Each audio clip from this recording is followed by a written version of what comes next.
اعوذ باللہ من الشیطان الرجیم بسم اللہ الرحمن الرحیم رب اشرح لی صدری ویسر لی امری واحلل عقدۃ من لسانی یفقہوا قولی۔ 21 شعبان المعظم اسلامی تاریخ۔ حضرت حذیفہ بن یمان رضی اللہ تعالی عنہ۔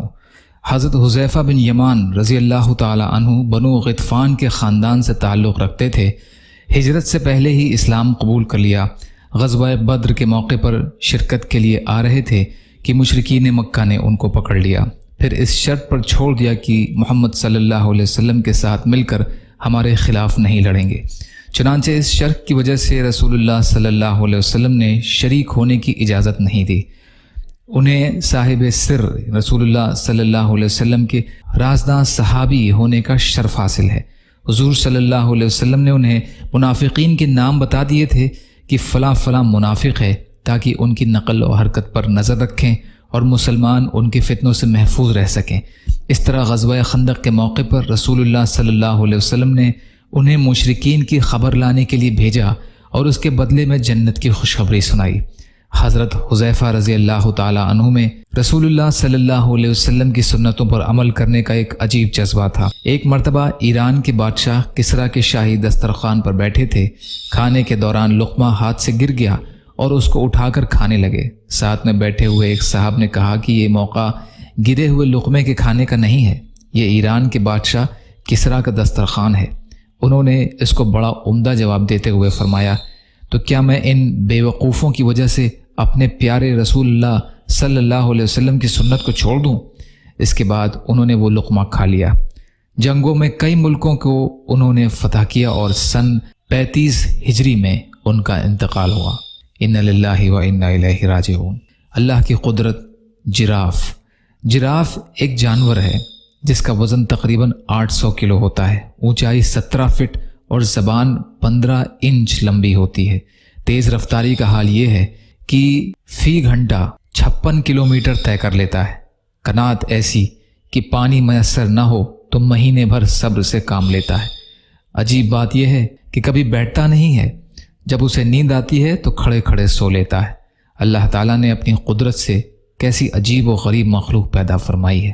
ایک فرض کے بارے میں صلہ رحمی کرنا۔ قرآن میں اللہ تعالیٰ فرماتا ہے، جو لوگ اللہ کے عہد کو توڑتے ہیں، اس کے مضبوط کر لینے کے بعد اور ان تعلقات کو توڑتے ہیں جن کے جوڑنے کا اللہ تعالیٰ نے حکم دیا ہے، اور زمین میں فساد مچاتے ہیں، یہی لوگ نقصان اٹھانے والے ہیں۔ سورہ بقرہ کی آیت کا ترجمہ۔ فائدہ: رشتے ناطے تعلقات کو برقرار رکھنا اور اس کو ختم نہ کرنا بہت ضروری ہے۔ ایک سنت کے بارے میں سفر کرنا کس دن بہتر ہے؟ حضرت کعب بن مالک رضی اللہ تعالی عنہ فرماتے ہیں کہ رسول اللہ صلی اللہ علیہ وسلم کو جمعرات کے دن سفر کرنا پسند تھا۔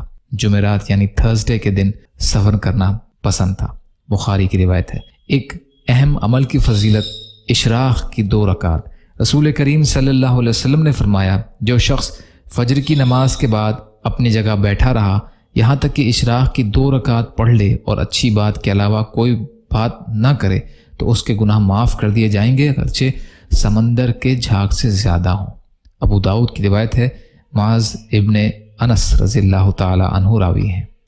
ایک گناہ کے بارے میں احسان جتانے کا انجام۔ رسول کریم صلی اللہ علیہ وسلم نے فرمایا، والدین کا نافرمان، شرابی اور احسان جتانے والا، یہ تینوں قسم کے لوگ جنت میں داخل نہیں ہوں گے۔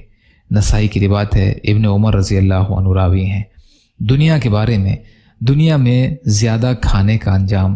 ایک شخص نے رسول اللہ صلی اللہ علیہ وسلم کے پاس ڈکار لی تو رسول اللہ صلی اللہ علیہ وسلم نے فرمایا، ہمارے سامنے ڈکار مت لو، اس لیے کہ قیامت کے دن سب سے زیادہ بھوکا وہ شخص ہوگا جو دنیا میں زیادہ پیٹ بھرتا ہے۔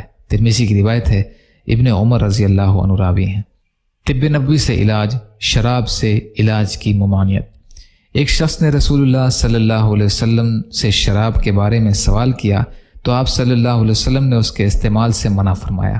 پھر وہ شخص کہنے لگا کہ ہم دوا کے طور پر اس کو استعمال کریں گے تو آپ صلی اللہ علیہ وسلم نے فرمایا، یہ دوا ہے ہی نہیں بلکہ بیماری ہے۔ مسلم کی روایت ہے۔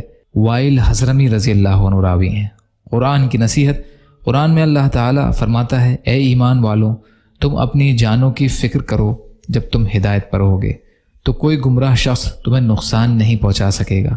تم سب کو اللہ ہی کے پاس لوٹ کر جانا ہے، پھر وہ تم کو ان سب کاموں سے باخبر کر دے گا جو تم کیا کرتے تھے۔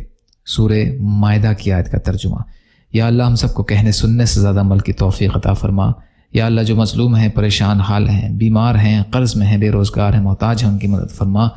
یا اللہ اپنے حلال میں سے دیجیے، اپنے حرام سے بچائیے، اپنے غیر سے بے نیاز کر دیجیے، جو مانگا وہ بھی عطا کر دیجیے، جو بھول گئے ہوں اپنے فضل کرم سے عطا فرمائیے برحمتک یا ارحم الراحمین۔ لا الہ الا اللہ محمد رسول اللہ۔ السلام علیکم۔